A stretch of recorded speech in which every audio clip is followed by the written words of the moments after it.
नमस्कार, मी प्रमोद पुरी आपले शासकीय कर्मचारी सेवार्थामध्ये स्वागत करीत आहे. आजचा जो विषय आहे तो अंतिम वेतन प्रमाणपत्र LTC बाबतचा आहे.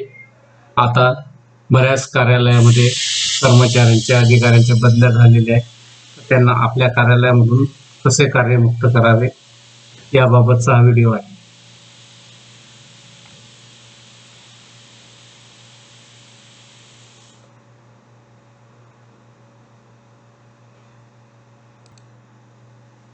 सर्वप्रथम आपण असिस्टंट लॉग इनला यायचं. असिस्टंट लॉग इनला आल्यानंतर पेरोल मध्ये रिलिव्हिंग एम्प्लॉईज बरोबर आहे, या ठिकाणी यायचं आणि जनरेट LPC आपल्याला LPC करायची आहे. आता इथे कसं काय आहे हे सर्व याच्यामध्ये दिलेलं आहे का बा DA वगैरे अपलोड करायचं, यस नो वगैरे बरोबर आहे. याप्रमाणे आपल्याला अपलोड करायचं आहे. मॅन्युअल पण दिलेलं आहे. आता इथे आपण समजा एक हे टाकलं, समजा माझं नाव टाकलं इथे बरोबर आहे. मी एक केलेली आहे ते पण दाखवतो आपल्याला. तर हे करताना काय करायचं आपल्याला पूर्ण आपला डिटेल्स येईल, पे वगैरे काय आहे तर सर्व येऊन जाईल. आता या ठिकाणी आपल्याला रिलिव्हिंग ऑर्डर म्हणजे जे आपली ऑर्डर असेल गव्हर्नमेंटची म्हणा किंवा आपण इंडोर्समेंट मारलेली ऑर्डर नंबर टाकायचा, रिलिव्हिंग डेट टाकायची बरोबर आहे. रिलिव्हिंग ऑर्डरची डेट टाकायची आणि रिलिव्हिंग केव्हा केलं तर ते टाकायचं, आफ्टरनून आहे का बिफोर नून. इथे क्लिक करायचं. ट्रान्सफर टाईप मध्ये आपल्याला करायचं आहे सेवार्थमध्ये आहे का डेप्युटेशन आहे. जर आपल्या डिपार्टमेंटमध्ये असेल तर सेवार्थ, किंवा कुठे महानगरपालिकेला गेला असेल MSRDC किंवा असे वेगवेगळे जे असतात PMJSY जिथे सेवार्थ नसेल समजा तर तिथलं घ्यायचं. त्यानंतर ट्रान्सफर, इथे आपण समजा सेवार्थ ऑफिस. आता ट्रान्सफर विथ प्रमोशन आहे का, चेंज ऑफ ट्रेझरी DDO म्हणजे फक्त समजा DDO आणि हे चेंज आहे का, आणि जनरल ट्रान्सफर. तर आता याच्यात काय घ्यायचं आपण, जनरल ट्रान्सफर. समजा कोणाची रिक्वेस्ट जरी असली ती जनरल ट्रान्सफर मध्ये बरोबर आहे. याप्रमाणे हे आपल्याला भरायची गरज नाही, सिस्टीम मध्ये आहे. आता आपल्याला काय करायचं, रिलिव्हिंग ऑर्डर. तर जे रिलिव्हिंगची ऑर्डर आहे ते आपल्याला इथे लिहायचं आहे, रिलिव्हिंग ऑर्डर, आणि इथे फाईल आपल्याला जोडायची आहे बरोबर आहे. एवढं करायचं आहे. हे आता आपल्या करंट ऑफिसचं आहे, हे प्रिव्हियस ऑफिसचं. आता हे काय पुढे पुढे आपलं प्रिव्हियस ऑफिसचं चालेल ज्यांनी केलेलं आहे त्याचं बरोबर आहे. तर आता आपण इथे हे केलं, आधीच्या आपल्या ऑफिसला जिथं होतं तिथला असा हा डाटा आलेला आहे बरोबर. आता नवीन ऑफिसला जे आलेलं तिथलं हे आपल्याला बघायचं बरोबर आहे का. तर इथे झालं. इथे आता आपल्याला काय ह्याचा डाटा आलेलाच राहते. तर इथे आपल्याला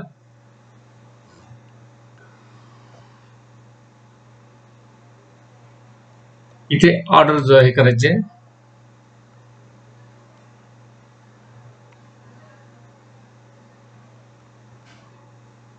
आता जे आपल्याकडे NOC आपण जे तयार केली असेल पहिले NOC तयार करायची आणि NOC ची आपल्याला इथे ऑर्डर अपलोड करायची NOC ची बरोबर आहे. NOC केल्यानंतर मग आपल्याला यांच्याकडे काही जर आउटस्टँडिंग असेल तर आउटस्टँडिंग असेल तर येस करा, आणि जर नसेल तर नो करा बरोबर. याच्यामध्ये आपल्याला कोणते कोणते लोन आहे ते आपल्याला असे इथून घ्यावं लागेल. समजा जे काही असेल SBI वगैरे जे काही असेल ते हे आपल्याला इथे घ्यायचे आहे. फेस्टिवल वगैरे हे सर्व जेवढे आहे म्हणजे आपल्याला इथे या ठिकाणी पगार बिल पाहून इथे आपल्याला माहिती इथे भरायची आहे. त्याप्रमाणे रिकव्हरी असली पाहिजे, म्हणजे पगार बिलात जे डिडक्शन असेल ते इथे आलं पाहिजे बरोबर. त्याप्रमाणे आपल्याला हे असं एक एक ऍडव्हान्स, साधा फेस्टिवल ऍडव्हान्स दाखवत आहे, बाकी माझं काही नाही.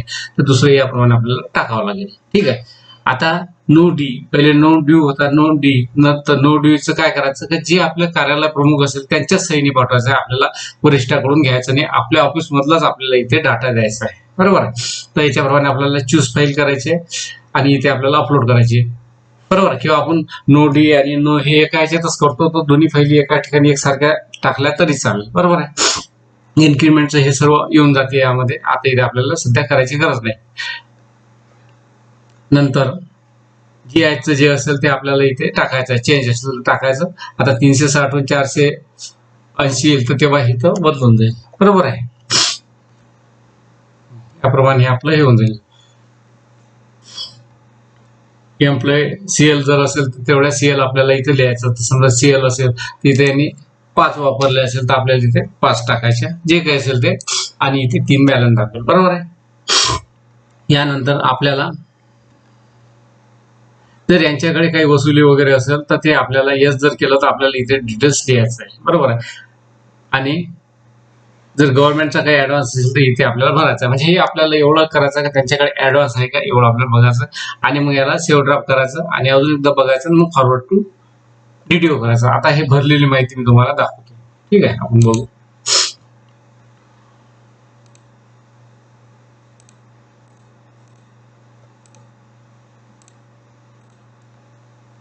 हे आपण माहिती भरलेली आहे बघा. आपण हे ऑर्डर नंबर वगैरे हे टाकलेलं आहे, सेवार्थ आयडी जे काही असेल ते लक्षात येईल आपल्याला.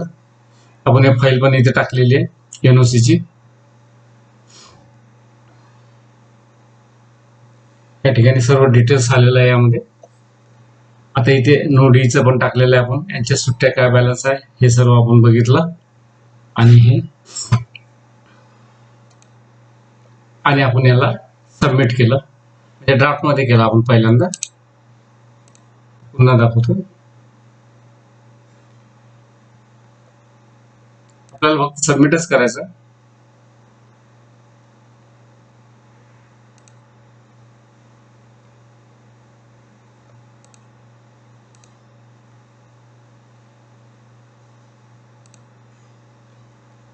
आता आपण डीडीओ लॉग इन आलो, तिथून सबमिट केलं. आता यामध्ये आलो, यामध्ये पण आपण या ठिकाणी यांना नावाला किंवा सेवा नावाला आपण क्लिक करू. पुन्हा हाच मेसेज येईल आपल्याला, जुना आला होता तो. याप्रमाणे ही जी माहिती आहे ही बरोबर आहे असं आपण समजू, बरोबर आहे. आणि याच्यामध्ये करेक्शन असेल तर डीडीओ लॉग इनला आपल्याला याचा रिजेक्ट करता येईल. तर याप्रमाणे आपण या ठिकाणी करू. आणि याचा आता आपण व्ह्यू ड्रॉप ऑर्डर बघू का बरोबर आहे का आपण टाकलेलं वगैरे, तर हा आपल्याला डाटा इथे बघता येईल, बरोबर आहे. हे बघितलं, आपल्याला हे वाटलं योग्य वाटलं, काही प्रॉब्लेम नाही. तर मग आपण काय करू, व्हेरीफाईड बाय डीडीओ. मग आपण काय केलं, इथं डीडीओला व्हेरीफाय केलं. आता हा एक पार्ट संपला. आता काय होईल, इथं आपल्याला जे एलपीसी आहे हे जनरेट करावं लागेल. आणि एलपीसी जनरेट केल्यानंतर त्या एलपीसी वर आपल्याला अधिकाऱ्याची सही घ्यायची आहे, आपल्या आरएनओ संवितरण अधिकाऱ्याची. आणि ती सही घेतल्यानंतर मग आपल्याला इथे अपलोड करायची. हा जो टॅब आलेला आहे ते इथे आपल्याला हे अपलोड करायचे बघा. आता हे आपण हे केलं, ते एलपीसी जनरेट करू आपण. हे एलपीसी जनरेट केली, इथून जनरेट म्हटलं आणि याची आपण प्रिंटआउट काढली. प्रिंटआउट काढल्यानंतर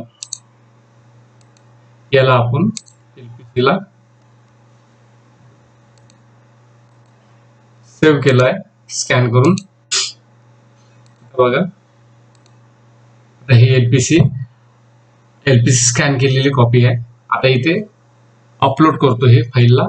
आणि हे आता अपलोड झाल्यानंतर आता आपली ती फाईल येईल. 500 KB पर्यंत यांनी लिमिट दिलेली आहे, बरोबर आहे. तर आपली ते जास्त असल्यामुळे आपण त्याला काय केलं, रिड्यूस केलं. आता याच्यात काय केलं आपण, याच्यामध्ये आलो आणि कॉम्प्रेस केली आपण फाईल.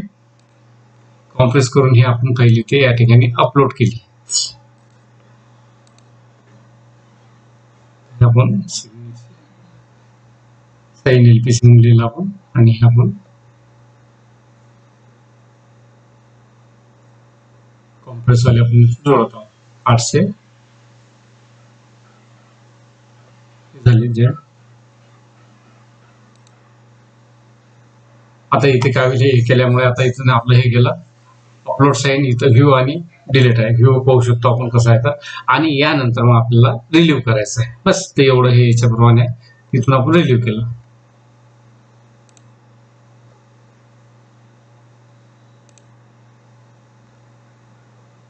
आता ते याचं निघून गेलेलं आहे डिलीटचं. आता व्ह्यू आपण जनरेट झाला.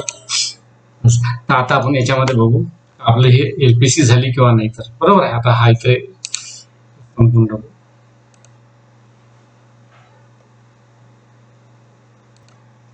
हे बघा. आता हा कर्मचारी आपल्याकडनं रिलीव्ह झाला का नाही हे पाहण्याकरता काय करायचं, आपण वर्क लिस्ट मध्ये आलो. वर्क लिस्ट मध्ये पेरोल मध्ये जॉईनिंग एम्प्लॉईज, न्यू जॉईनिंग एम्प्लॉईजला क्लिक केलं.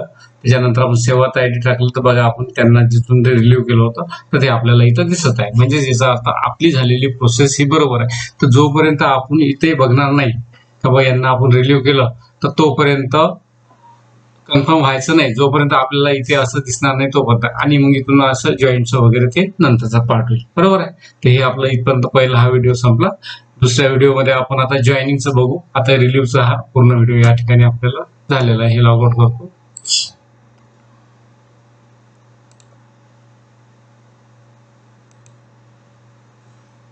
सेवार्थमधून लॉग इन असिस्टंट आणि DDO दोन्ही वापरायचं. हा या ठिकाणी आपला व्हिडिओ संपवतो. नमस्कार, धन्यवाद.